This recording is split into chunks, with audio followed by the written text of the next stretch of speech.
句话就说谎。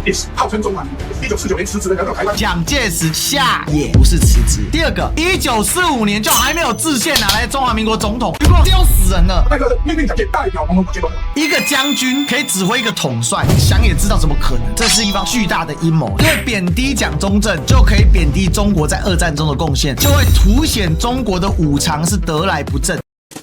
Ladies and gentlemen, welcome the host.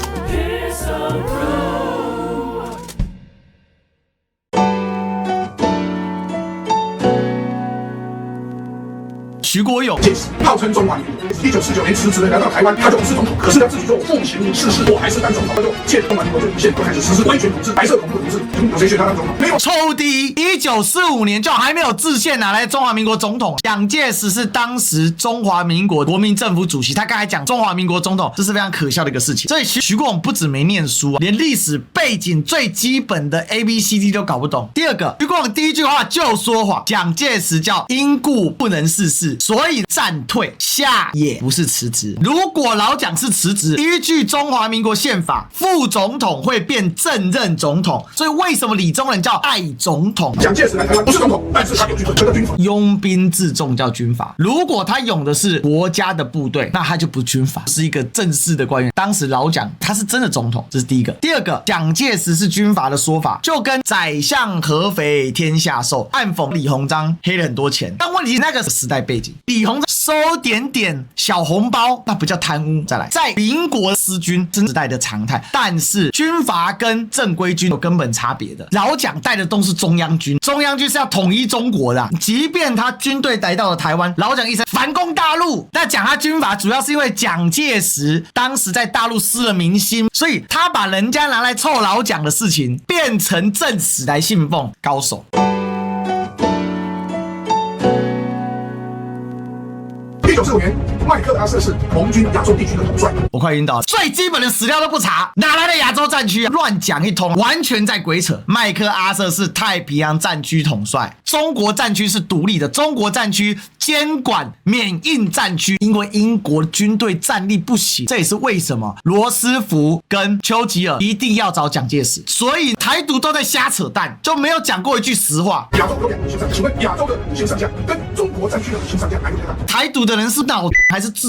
麦克阿瑟怎么会跟老蒋是同级的？就麦克阿瑟总司令级的分量可以在开罗会议的桌椅上吗？麦克阿瑟只是西南太平洋战区总司令，蒋介石的地位在二战时期一直都是中国及缅甸战区统帅。麦克阿瑟和蒋介石都是5星，这是两国授勋制度不同所造成。照美国的授勋观念，蒋介石是6星元帅，因为美国有一个准将制度。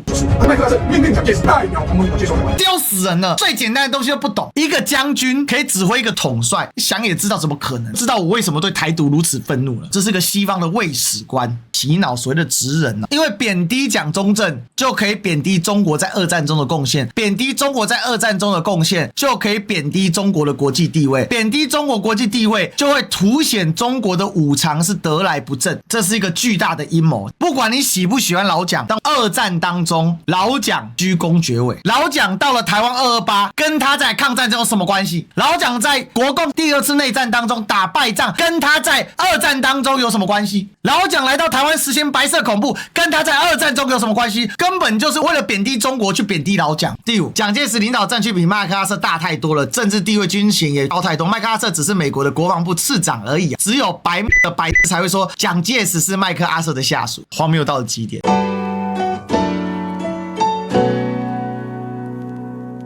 所以蒋介石来接收台湾，请问是回归中国吗？不是，他只是代表统统接收台湾，所以没有什么台湾光复宣言。所以在1945年，台湾主权为零。所以开罗宣言是签假的吗？波茨坦公告是签假的吗？日本天皇投降是投假的吗？开罗宣言在1943年就要求日本必须归还怯战的东北4省澎湖、台湾给中华民国。波茨坦公告第8条坚定执行开罗宣言的内容。日本天皇投降诏书依照4国公告投降，到底要讲几次？总会有这么的论述。1945年9月2号，日本派重光葵、梅津美治郎出面递交降书 Instrument of Surrender， 由麦克阿瑟和其他各国代表签收。因为麦克阿瑟位阶不高，所以日本也没派出首相铃木贯太郎。同时，麦克阿瑟转交一份同盟国领袖的一般命令第1号给梅津美治郎。徐广跟很多台独分子都误以为一般第1号是麦克阿瑟下达给蒋介石的命令，这完全是瞎掰的笑话。美国参谋总长陆星联席会议制定，由杜鲁门核准送交麦克阿瑟，其在受降仪式上发布与日方代表。这里面唯一的争议，台湾到底是西南太平洋战区还是中国战区？因为日本岛链来看，台湾属于西南太平洋战区，但从中国领土主权跟历史来看，台湾属于中国战区。所以也有一种说法，美军没有急着登陆台湾，最后把台湾轰炸，瘫痪了台湾的工业生产力，尤其是白糖，因为白糖是战略物资。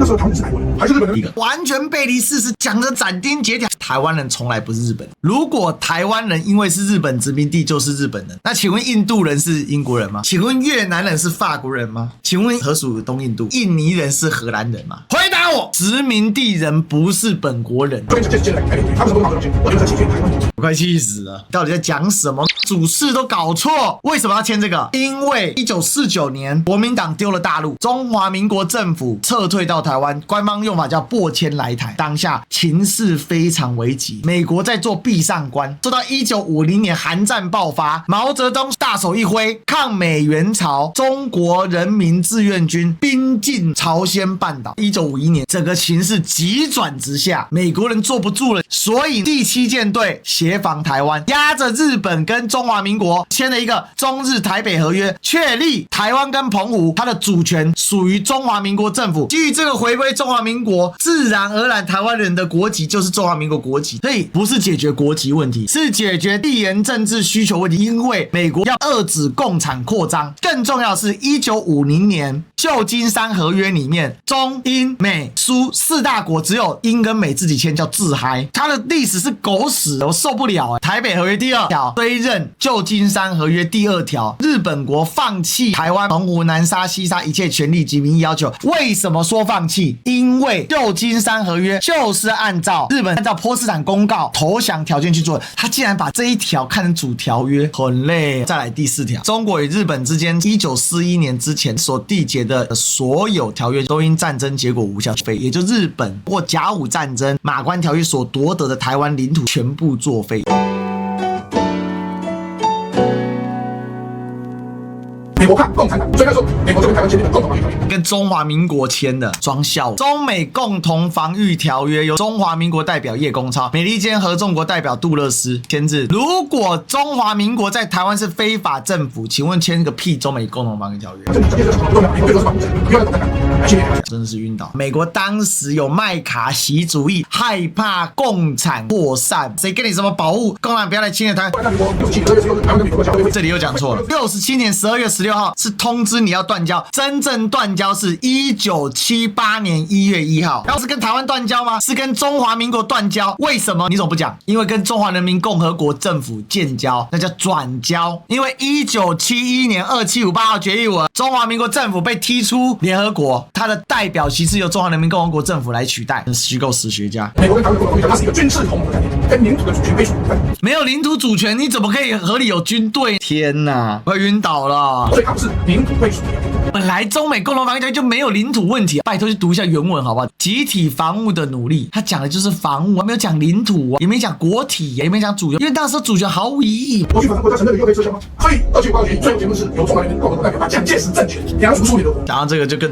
2758号决议文在实施之前，中华民国政府就主动退出联合国，因为如果不这样退出，相当于在台湾的中华民国政府是没有国际主权法人的，台湾主权将无可置疑的由中华人民共和国政府来持有。今天两岸分治理论基础是当时的中华民国政府及蒋介石政权，他在2758决议之前汉贼不两立，说你不给翻桌，这是法理问题，在卡 bug， 这台独的就说叫逐出联合国，你是白痴吗？你是吗？如果你照你的说法，那你明天立刻到天安门报道，因为按照当年的波茨坦公告跟后来天皇投降诏书，那抱歉了，台湾的主权就是属于中华人民共和国政府的。